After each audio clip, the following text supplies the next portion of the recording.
Hello, this is Matthew Ratte, and this is my video blog 2-1. Today I'm going to talk about how the mobile phone is a product of social construction. The telephone has been around for a long time, but the history and the evolution of the mobile phone started less than 40 years ago. In the beginning, the mobile phone was called a car phone, simply because it was portable, and it no longer restricted a person from using their phone in a home or a telephone booth, but rather in the comfort of their own car. These mobile phones were too large and cumbersome to be carried around in a purse or a pocket, but in 1983, the mobile telephone industry changed with the arrival of the Motorola Dynatec 8000X. The Dynatec was considered the first truly mobile telephone because it was small enough to carry around anywhere, although big in today's standards. What makes this cell phone a product of social constructivism opposed to technological determinism is the influence that pop culture had in the evolution of the mobile phones in the eyes of the consumer and the manufacturer. When the first true mobile phones hit the market, they were too expensive and therefore used simply in the sales and the business world. Although it was not yet used by the general public, it became a symbol of pop culture, and it was shown in TV shows such as the use of Saved by the Bell and its character Zach Morris. Also showed up in movies such as Wall Street when it was used by Gordon Gekko as a symbol of wealth and power. Both those examples play an early role in the social construction of the mobile phone.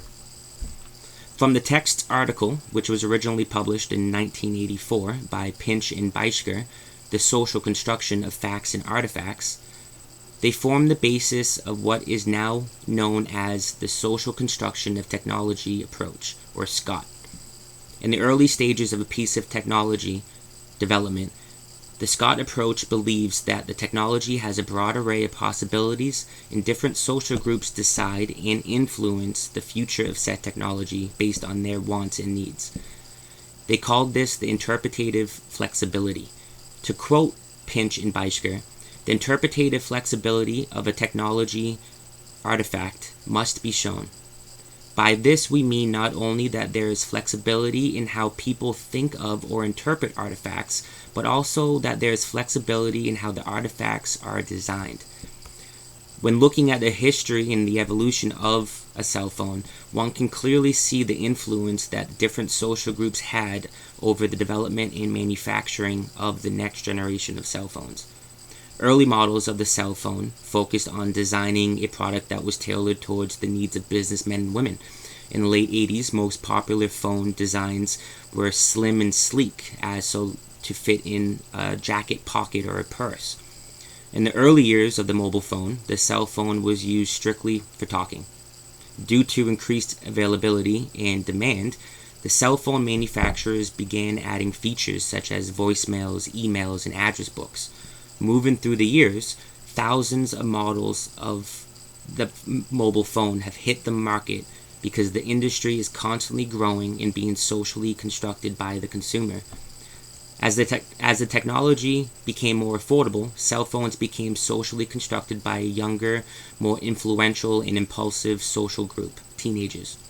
According to a 2007 study that was done by firm IGR, 50 to 70% of 12 to 14-year-olds have their own cell phone, and the number is even higher for 15 to 17-year-olds. Also, according to Disney Mobile, cellular users aged 10 to 17 use their phones almost 4 hours per day during the summer. Going off what Jan Chipchase said in his presentation titled The Anthropology of Mobile Phones, if we are to deconstruct the importance of the mobile phone individually, at the root of it, it's for survival, and it's at the base of Maslow's hierarchy of needs. The importance of the mobile phone for most is physiological and safety. Parents may allow their teenage children to have a cell phone because it gives them peace of mind, knowing that they can communicate with them from anywhere at any time. And the majority of teenagers feel the same way. In a 2007 study done by Online Testing Exchange, when teenagers were asked what the key benefits are to owning their cell phone, 77% of them said that it was the ability to communicate from anywhere. Mobile phones are one of the most pervasive pieces of technology in the world. In a 2013 UN report, more people now have mobile phones around the world than they have access to a flushing toilet. This statistic is stunning considering the bathroom has been around for several centuries, whereas the mobile phone is less than 30 to 40 years old. The UN report states 6 of the world's 7 billion people have mobile phones, but only 4.5 billion have a toilet. With growing popularity comes growing conflict. One conflict or set of conflicts that were brought to my attention when I was researching for this video blog is the criminal effect that the mobile phone industry has in the Congo. The Congo is a large supplier of many minerals that are used in the consumer cell phone, such as tin, tungsten, and titanium. Due to the increasing worldwide demand for these minerals, though, competing militia groups use violence, including forced labor, torture, extortion, killings, sexual violence, all in order to control the communities that are rich in these minerals. Everyone who owns a cell phone is unconsciously part of the problem, and collectively we could be part of the solution.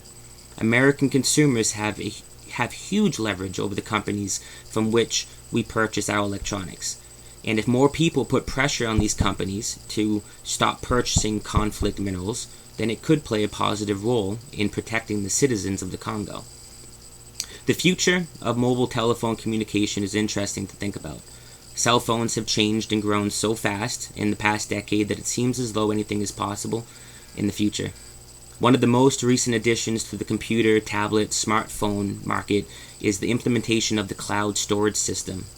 In response to consumers' growing desire for more storage space, manufacturers seem to be shifting away from physical storage and are now making cloud storage more readily available and affordable.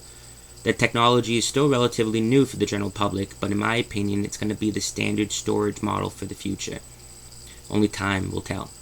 Thank you for listening. This is my video blog for Module 2. Have a great night.